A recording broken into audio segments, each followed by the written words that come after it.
fungsi linear.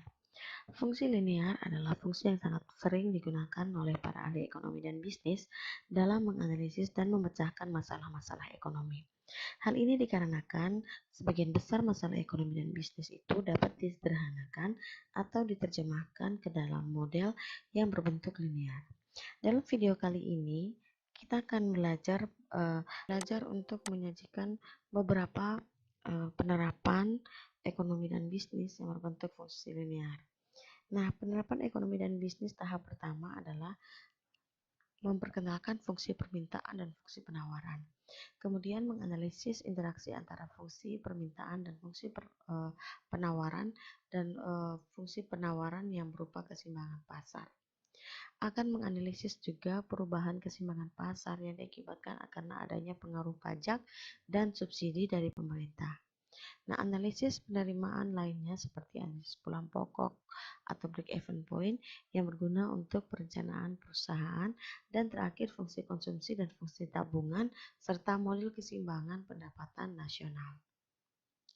Nah, aplikasi fungsi linear dalam mikroekonomi juga ini, yaitu untuk ada dalam fungsi permintaan dan penawaran, keseimbangan pasar setelah pajak dan subsidi, fungsi analisis simpang impas atau analisis pulang pokok atau dalam bahasa Inggrisnya break even point, dan fungsi anggaran.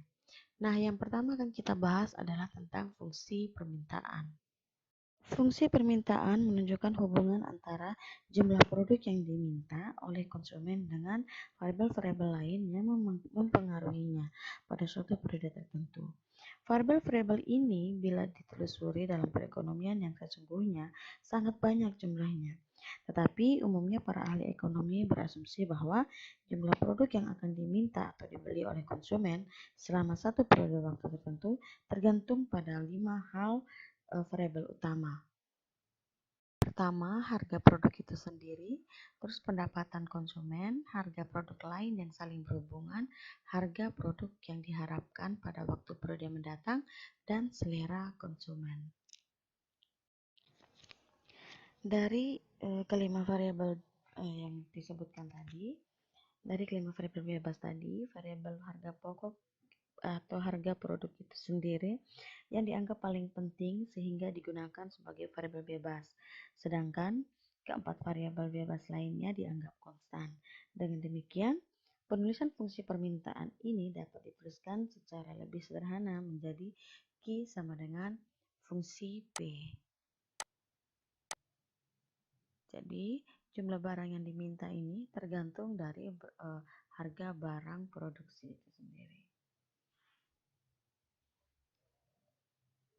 Jika ditransformasikan ke dalam bentuk persamaan linear, maka bentuk umumnya adalah Q sama dengan min AP tambah B, atau Q sama dengan B kurang AP, di mana Q adalah jumlah kuantitas yang diminta dan P ini adalah harga barang, A ini adalah koefisien fungsi permintaan, sedangkan B adalah konstanta.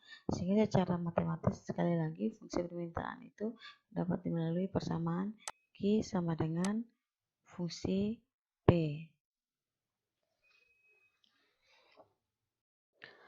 Fungsi permintaan juga memiliki 3 kemiringan, yaitu kemiringan permintaan negatif, kemiringan permintaan sama dengan 0, dan kemiringan permintaan tidak tentu. Di sini saya akan memberikan contoh tentang fungsi permintaan. Seorang konsumen akan membeli 50 unit barang. Bila harganya Rp15 per unit, akan tetapi bila harga per unitnya Rp10, ia akan bersedia membeli sebanyak 75 unit. Berdasarkan info di atas, carilah fungsi permintaan dari barang tersebut. Jadi sekarang kita akan mencoba untuk membuat fungsi permintaan. Seperti yang kita ketahui, seorang konsumen akan membeli 50 unit barang. Unit barang berarti ini melambangkan jumlah kuantitas yang diminta, yaitu Q1. Berarti Q1 sama dengan 50. Bila harganya Rp15 per unit. Jadi kalau Q1-nya 50 unit, maka harga atau P-nya sama dengan Rp15. Akan tetapi bila harga per unitnya rupiah, berarti jika kalau P2-nya rupiah, maka jumlah barang yang akan diminta sebanyak 75 unit. Nah, berdasarkan info di atas, kita akan mencoba untuk membuat fungsi permintaannya. Nah, yang ditanyakan adalah fungsi permintaannya. Maka langkah yang harus kita lakukan adalah kita akan menggunakan persamaan yang sudah pernah kita cari kemarin pada video sebelumnya. Kita akan menggunakan persamaan garis yang melalui dua titik, yaitu dengan persamaan Y kurang Y1 dibagi X kurang X1 sama dengan Y2 kurang Y1 dibagi X2 kurang X1. Tapi karena kita sekarang sudah membahas harga dan kuantitas, bukan lagi Y dan X, maka kita akan menggantikan persamaan Y dengan P dan persamaan X dengan Q, atau Y itu kita umpamakan harga dan X itu kita umpamakan kuantitas. Maka persamaannya akan menjadi P kurang P1 dibagi Q kurang Q1 sama dengan P2 kurang P1 dibagi Q2 kurang Q1. Sehingga bisa kita infokan P kurang P1 adalah 15 dan Q kurang Q1 adalah 50 sama dengan P2 kurang P1 yaitu 75 kurang 10 kurang 15 dibagi dengan Q2 kurang Q1 yaitu 75 kurang 50. Hasilnya adalah P kurang 15 sama dengan 10 kurang 15 dibagi 75 kurang 50 dikali silang dengan Q kurang 50. Kenapa? Karena kita P2 kurang P1 dan dibagi Q2 kurang Q1 itu merupakan kemiringan. Kemudian hasilnya kita dapatkan 10 kurang 15 min 5 dibagi dengan 75 kurang 50 pun 25, dapatnya min 0,2 dikalikan dengan Q kurang 15 ini. Jadi dapatnya min 0,2 kali Q dapat min 0,2 Q tambah min 0,2 dikali min 50. Kenapa di sini berubah jadi tambah? Karena min dikalikan min hasilnya adalah positif. Kemudian P sama dengan min 0,2 Q tambah 10. Kenapa di sini menjadi tambah 15 sedangkan di sini tadi min 15? Karena kita pindah ruas. Jadi persamaan ini terdiri dari sisi sebelah kiri dan sisi sebelah kanan. Pindah sisi sebelah kiri saat dia minus, pindah sebelah kanan maka akan berubah lambangnya menjadi positif. Maka persamaan yang kita peroleh adalah P sama dengan min 0,2 Q tambah 25. Kemudian untuk menggambarkan kurvanya, maka kita perlu mencari titik potong, yaitu titik potong saat Q sama dengan 0 dan titik potong saat P sama dengan 0. Jika Q sama dengan 0, maka P sama dengan 25. Itu dapat dari persamaannya P sama dengan min 0,2 Q tambah 25. Jika Q-nya 0, maka min 0,2 dikalikan dengan 0, hasilnya 0, dan ditambahkan dengan 25. Maka nilai P sama dengan 0, titik potongnya ada jika Q sama dengan 0 adalah 0,25. Jika titik potongnya pada P sama dengan 0, maka persamaannya menjadi 0 sama dengan min 0,2 Q tambah 25. Nah, ini min 0,2 Q kita pindah ruas ke sisi sebelah kiri, jadinya positif. 0,2 Q sama dengan 25. Maka Q sama dengan 25 dibagi 0,2 dapatnya 125. Sehingga titik potong pada saat P sama dengan 0 adalah 125,0. Maka tinggal kita gambarkan kurvanya. Jika 0,25 maka titik koordinatnya 0, P-nya 25 berarti di sini. Dan 125 untuk Q-nya itu di sini dengan titik koordinatnya 0, maka titiknya di sini kemudian diambil garis lurus dari kanan atas ke kanan bawah, kiri atas kanan bawah. Ini akan menjadi kurva kemiringan negatif. Contoh berikutnya, bila diketahui fungsi permintaannya adalah Q sama dengan 50 kurang 10P, maka kita akan mencoba untuk menentukan berapa Q-nya bila P sama dengan 2, terus berapa P-nya bila Q-nya sama dengan 10, terus yang ketiga, jika barangnya adalah barang bebas, maka berapa jumlah barang yang diperlukan oleh konsumen, yaitu Q berarti. Nah, kemudian yang ke D, kita akan mencoba untuk menggambarkan kurvanya. Nah, bila P sama dengan 2, maka Q-nya sama dengan 50 kurang 10 dikalikan dengan 2, karena P-nya sama dengan 2. Maka dapatnya adalah 50 kurang 20. Dapatnya 30. Jadi kalau harganya adalah Rp2, maka jumlah barang yang diminta adalah 30. Ini biar lebih jelas, 30. Oke.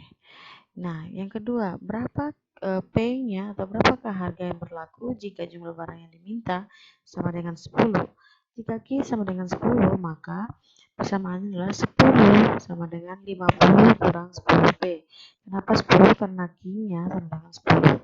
10 kurang 50 sama dengan min 10P.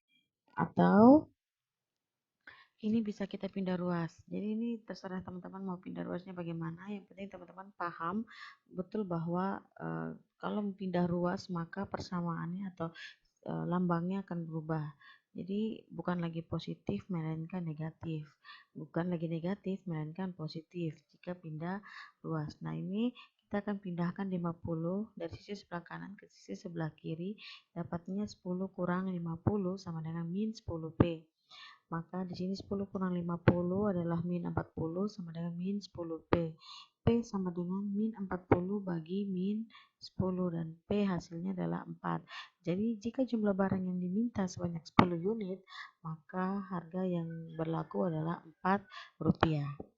Nah, kalau barang tersebut adalah barang bebas, tidak usah membayar berapa jumlah barang yang diperlukan oleh konsumen. Nah, kalau tidak usah membayar, berarti harganya adalah 0. Maka kalau P-nya 0, maka Q-nya adalah 50. Karena 10 kali 0 hasilnya adalah 0.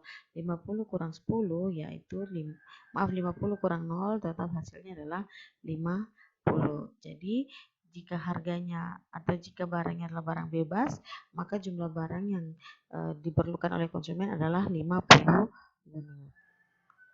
Berikutnya kita mau menggambarkan kurvanya. Nah, jika kita ingin menggambarkan kurvanya, maka langkah pertama yaitu kita harus menghitung titik potongnya. Titik potong pada sumbu titik koordinat, yaitu jika Q-nya 0 dan P-nya 0. Jika Q-nya 0, maka P-nya adalah 5. Itu dapat dari 0 sama dengan 50 kurang 10P. Kalau bertanya kenapa tiba-tiba 0 di sini? Karena diketahui Q-nya sama dengan 0. Kan persamaannya adalah Q sama dengan 50 kurang 10P. Maka di sini kita pindah ruas, yang minus 10P pindah ke sisi sebelah kiri, dapatnya 10P sama dengan 50 dan P sama dengan 5, yaitu 50 bagi 10. Jadi titik potong jika Q sama dengan 0, maka 0,5. Nah, jika P-nya yang 0, maka Q sama dengan 50 kurang 10 kali 0. Hasilnya adalah 50. Jadi titik potongnya adalah 50,0. Berikutnya adalah tinggal menggambarkan pada kurva. Jika titiknya 0, jika titik koordinatnya 0 dan P-nya adalah koordinat Q-nya 0 dan P-nya 5, maka titik potongnya ada di sisi sebelah sini. Kemudian jika P-nya yang 0, jika P-nya 0, jika P-nya sama dengan 0, maka Q-nya sama dengan 50. Jadi jika P-nya 0 di titik koordinat 0, maka Q-nya ada di titik potong segini, 50,0. Kemudian ditarik garis lurus dari atas ke kanan bawah. Maka ini diperoleh titik potong untuk kurva untuk persamaan Q sama dengan 50 kurang 10P. Berikutnya yang akan kita bahas adalah fungsi penawaran. Fungsi penawaran menunjukkan hubungan antara jumlah produk yang ditawarkan oleh produsen untuk dijual dengan variabel-variabel lain yang mempengaruhinya pada suatu periode tertentu. Nah, menurut ahli ekonomi, ada 5 variabel-variabel lain yang sangat mempengaruhi jumlah yang ditawarkan oleh produsen, yaitu harga produk tersebut, tingkat teknologi yang tersedia, harga dari faktor-faktor produksi atau input yang digunakan, dan keempat, harga produk lain yang berhubungan dalam produksi, dan yang kelima adalah harapan para produsen terhadap harga produk tersebut di masa depan. Secara matematis, hubungan fungsional antara produksi yang ditawarkan oleh produsen dengan kelima variabel bebas mempengaruhi dapat ditulis dengan persamaan Q sama dengan AP tambah B, atau Q ini sama dengan koefisien harga ditambahkan dengan konstanta.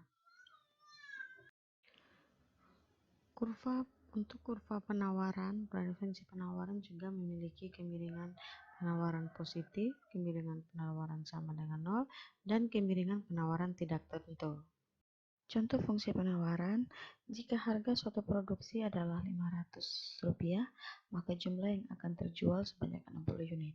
Jika harga meningkat menjadi Rp700, maka jumlah barang yang terjual sebanyak 100 unit. Tentukanlah fungsi penawarannya dan gambarkanlah dalam suatu diagram. Nah, di sini kita akan melakukan hal yang sama seperti fungsi permintaan tadi. Nah, kita akan memasukkannya ke dalam persamaan P kurang P1 dibagi Q kurang Q1 sama dengan P2 kurang P1 dibagi Q2 kurang Q1. Seperti yang kita ketahui, P1-nya adalah 500 dan Q1-nya adalah 60. Jadi P sampai kurang P1 berarti P kurang 500 dibagi Q kurang 60 sama dengan 700 kurang 500 dibagi 100 kurang 60. P kurang 500 sama dengan 700 kurang 500 dibagi 100 kurang 60.